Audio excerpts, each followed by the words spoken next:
Cet automne, c'est la saison notamment des rassemblements jeunesse régionaux. C'est le consistoire Haute-Normandie qui a ouvert la saison avec un week-end routard de la foi les 1er et 2 octobre à Houlgat. Et le week-end des 22 et 23 octobre, c'est à l'abbaye Notre-Dame de Louis que la région parisienne a invité les 14-20 ans pour un week-end connexion sur le thème Entre deux mondes. Et c'est justement l'une des organisatrices, la pasteure Marion L, que nous avons la joie d'accueillir aujourd'hui dans ce Tour de France des paroisses et des régions. Salut Marion. Salut Marc. Alors nous sommes quelques jours après ce rassemblement, j'espère que c'est pas trop dur parce que c'est souvent des périodes où on dort pas beaucoup pendant un rassemblement. Alors dis-nous un peu comment s'est passé ce rendez-vous de l'automne de la région parisienne. Ça s'est très bien passé, effectivement l'équipe d'organisation était un peu fatiguée sur la fin, mais en général c'est plutôt bon signe, c'est qu'on a eu des choses à faire et à vivre ensemble. Et en tout cas oui, on était très très heureux de cette rencontre qui a rassemblé une 50aine de jeunes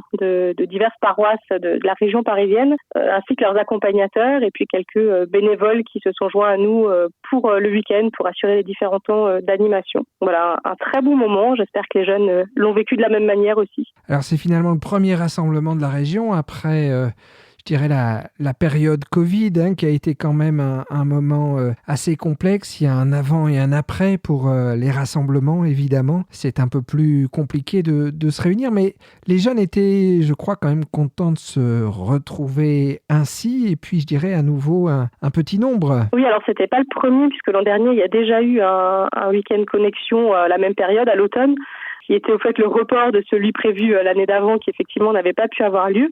Donc les rassemblements ont repris l'an dernier, mais avec effectivement un nombre moins important que l'habitude de la région en période pré-Covid. Alors je crois que ça correspond à une réalité qui est un peu générale. C'est vrai qu'on a du mal à remobiliser. Il y a pas mal aussi de groupes de jeunes qui ont arrêté de se réunir pendant la période Covid et où ça a du mal à redémarrer. Ça, je crois que c'est vraiment une réalité qu'on connaît aussi pour d'autres raisons que celle du Covid. Mais quand on lance une dynamique, ça demande beaucoup d'engagement et c'est parfois long. Et par contre, ça peut retomber très vite. Donc là, on est en phase de redémarrage après un certain nombre de lieux où les choses se sont arrêtées. Donc effectivement, c'était un nombre moins important que par le passé.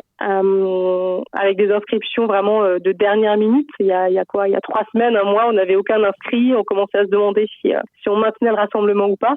Et finalement, on s'est retrouvé quand même avec 50 jeunes, entre 60 et 70 personnes, si on compte les accompagnateurs, les groupes qui sont venus pour assurer la louange pendant ces 2 jours. Voilà. Alors moi personnellement, je suis assez tranquille avec ça. Je crois que ça m'inquiète pas de pas faire nombre et je crois que ce qui se vit, y compris à 50, ça vaut le coup d'être vécu. Et puis parfois les rencontres et les échanges sont aussi plus forts et plus simples quand on est un peu moins nombreux. Donc personnellement, ça me gêne pas.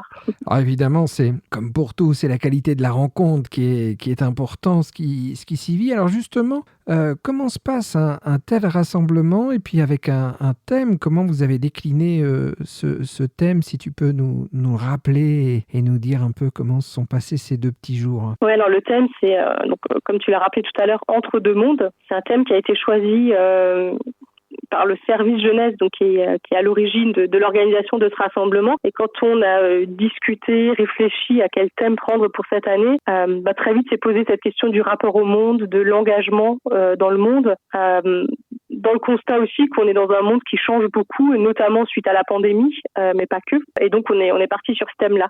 On se disait aussi que c'était finalement quelque chose qui était très présent dans la Bible.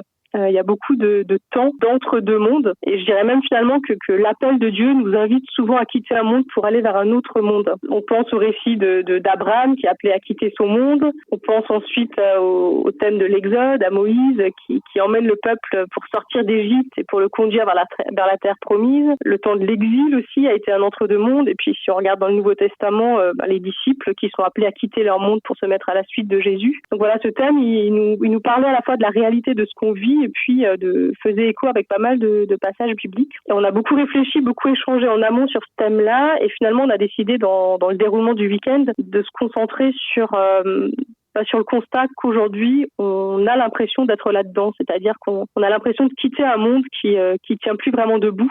le monde de nos grands-parents, de nos parents, qui s'est construit sur une certaine base. Et puis on voit bien avec la pandémie, avec toutes les questions de dérèglement climatique, depuis quelque temps avec la guerre en Ukraine, qui nous rappelle que la paix n'est pas forcément quelque chose d'acquis et ni d'universel. Voilà, on a l'impression qu'on va être obligé de quitter ce monde-là parce qu'il tient plus debout, mais on ne sait pas encore très bien vers quoi on va. Et ce qu'on nous projette est plutôt inquiétant, voire angoissant. Et on se disait que c'est la réalité qu'on vit aujourd'hui et on avait envie de pouvoir aborder ça avec les jeunes. Concrètement, dans le cadre du week-end, on a choisi de le décliner à partir effectivement du récit de l'Exode. On a beaucoup suivi ce texte-là. Il a été à la base de différents temps, notamment des temps de célébration pendant le week-end. Et donc, on entend la thématique, on entend la célébration, mais qu'est-ce qu'on peut faire pendant 2 jours sur ce thème? Dis-nous un peu, parce que tout le monde n'a pas vécu de rassemblement jeunesse, ne sait pas forcément quelles sont les activités qui peuvent se passer. Puis j'imagine, avec ce que tu viens de nous partager, qu'on part aussi peut-être des anxiétés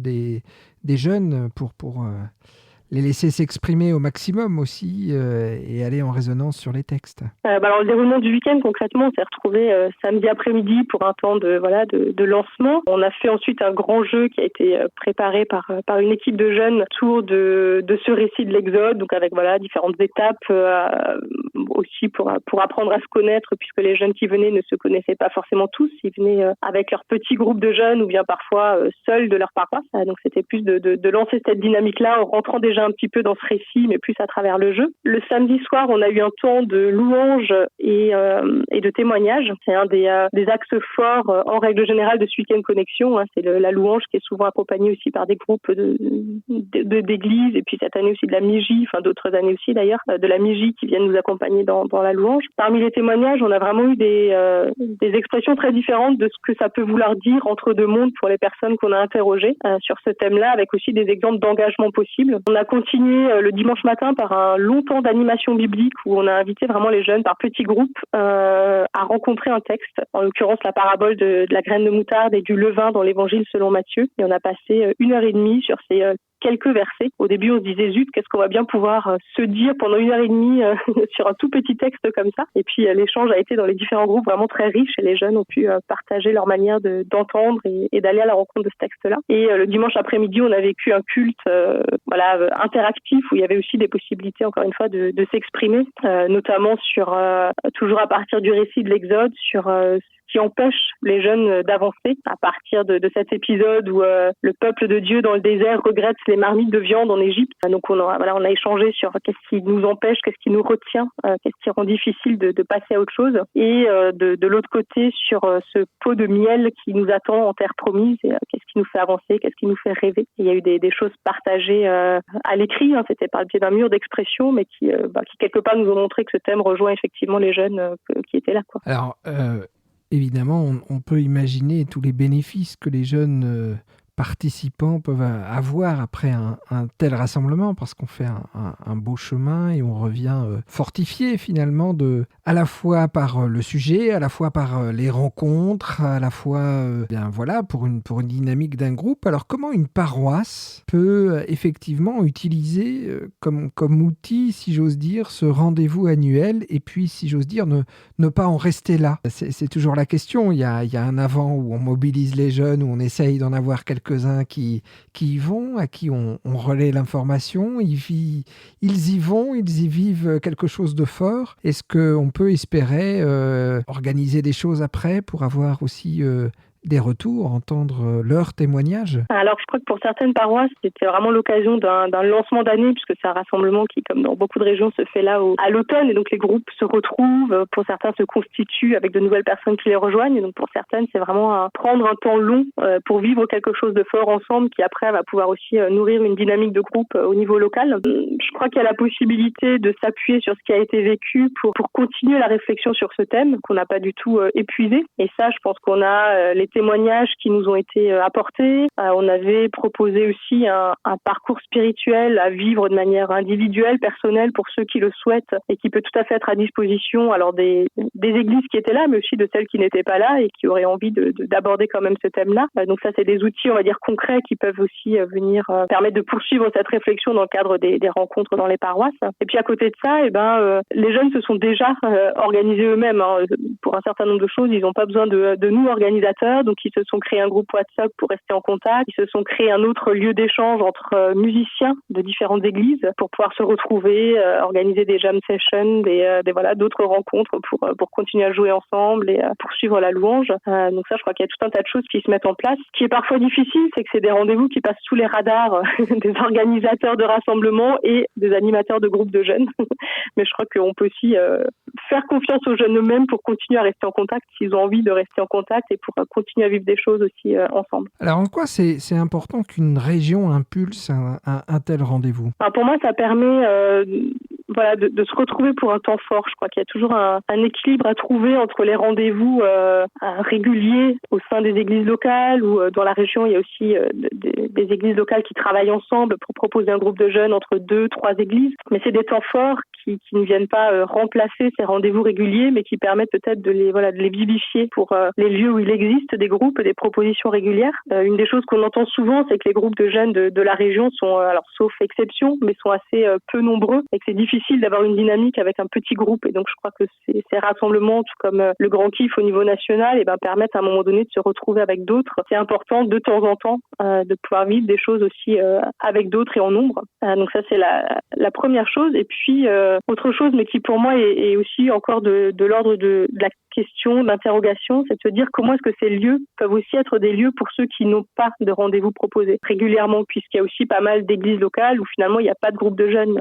Les jeunes sont bien sûr invités au culte, à toutes les activités d'église, mais ils n'ont pas de proposition spécifiquement pour eux dans certains lieux. Et ne serait-ce qu'une fois par an, de se dire qu'ils peuvent vivre des choses avec d'autres jeunes, ça me paraît important. Avec cette difficulté de comment est-ce qu'on les informe de ce qui existe, parce que la communication passe beaucoup par les églises locales et quand il n'y a pas de groupe existant, on n'a pas forcément toujours moyen de proposer aux jeunes concernés de rejoindre ces rendez-vous-là. Mais là on est plus, je crois, sur une question de communication que de contenu ou de proposition. Alors comment on peut veiller pour savoir le prochain rendez-vous, suppose à l'automne de l'année prochaine, si on écoute cette émission et qu'on se rend compte qu'effectivement on est de la région parisienne, qu'on est passé sous les radars de l'information et qu'on n'a pas vu passer cette information. Comment faire pour bien faire et recevoir l'info ? Alors les différentes propositions jeunesse de la région sont partagées sur le site internet de la région parisienne. Il y a aussi des comptes sur les réseaux sociaux qui permettent de se tenir informé. Donc le compte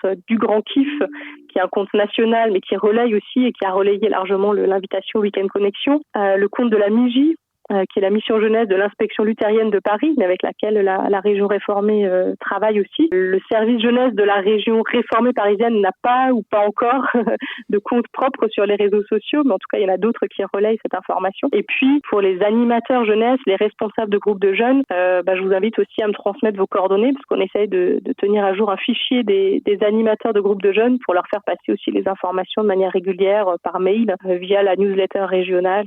Voilà. Alors, d'ici là, quel projet jeunesse en région parisienne, parce que j'imagine qu'il n'y a pas rien, si j'ose dire, de maintenant jusqu'à l'année prochaine. Je suppose qu'il y a d'autres choses qui sont proposées ou travaillées. Alors il y a plusieurs projets en cours. Il y a alors d'une part toutes les activités qui sont proposées tout au long de l'année par la mission jeunesse. Donc vous pourrez retrouver le détail justement sur leur compte, notamment les académies de louanges qui sont proposées pour les jeunes, alors de la tranche d'âge qu'on avait pendant ce week-end, mais aussi pour des plus jeunes au printemps. Donc n'hésitez pas à aller voir aussi ce qui se passe de ce côté-là. Il y a le séjour à Thésée qui aura lieu pendant les vacances de printemps, en avril, comme là aussi tous les ans. Et puis il y a un projet en cours qui s'adressera à la fois aux catéchumènes et aux jeunes de la région, qui est un projet de visite d'exposition qui s'appelle l'exposition Deviens un héros, qui a été créée par la dynamique jeunesse de l'UEPAL et qui invite à la réflexion sur les questions de racisme, de discrimination. Donc on est en train de travailler un projet de partenariat avec le DEFAP pour permettre à des groupes de la région de venir vivre cette exposition-là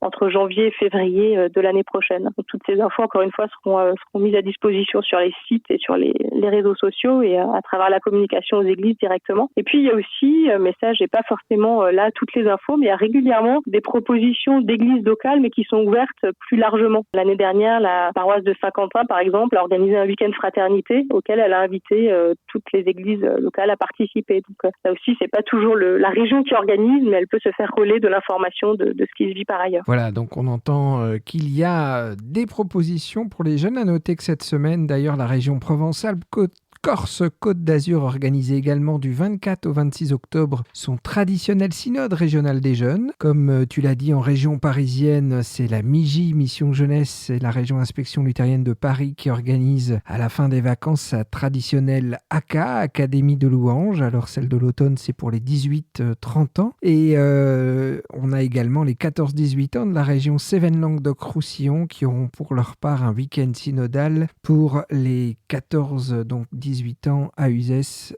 au mois de novembre, mi-novembre. Alors, est-ce que vous avez un lieu pour échanger sur tous ces rendez-vous, voir les synergies, les problématiques communes, les peines et les joies de cette dynamique jeunesse sur l'ensemble de l'Église protestante unie? Oui, tout à fait. Il y a un réseau national jeunesse qui se réunit plusieurs fois par an avec Christine Mille, qui est l'animatrice nationale de ce réseau, qui permet à la fois d'échanger sur les projets en cours, sur les initiatives qui existent, mais aussi de s'interroger un petit peu sur des questions, des problématiques de fond. L'une d'elles, mais c'est pas la seule, étant celle de la formation et notamment de la question des BAFA et des BAFD, puisqu'une des difficultés de notre Église, c'est de proposer des activités jeunesse dans le cadre réglementaire qui nous est donné par l'État, parce qu'on manque de personnes diplômées. Donc voilà, c'est l'occasion aussi de refaire de la publicité pour ces belles formations BAFA et BAFD qui sont utiles pour l'animation jeunesse dans notre Église, mais pas seulement. Ça apporte aussi plein de compétences utiles dans la vie professionnelle et dans d'autres domaines. Donc, et l'Église finance aussi et participe au financement de ces formations, donc n'hésitez pas. Et c'est peut-être l'occasion de dire également que l'âge a été rabaissé depuis quelques jours. C'est maintenant 16 ans et non plus 17 ans révolus pour passer son BAFA. Bien, merci Marion pour toutes ces nouvelles, tous ces échanges et puis ce ministère riche et précieux pour notre Église. Tu es animatrice régionale jeunesse pour la région parisienne. Oui. C'est une belle et vaste mission. Voilà, bonne continuation à toi et merci de nous avoir donné comme ça quelques minutes pour partager ces nouvelles.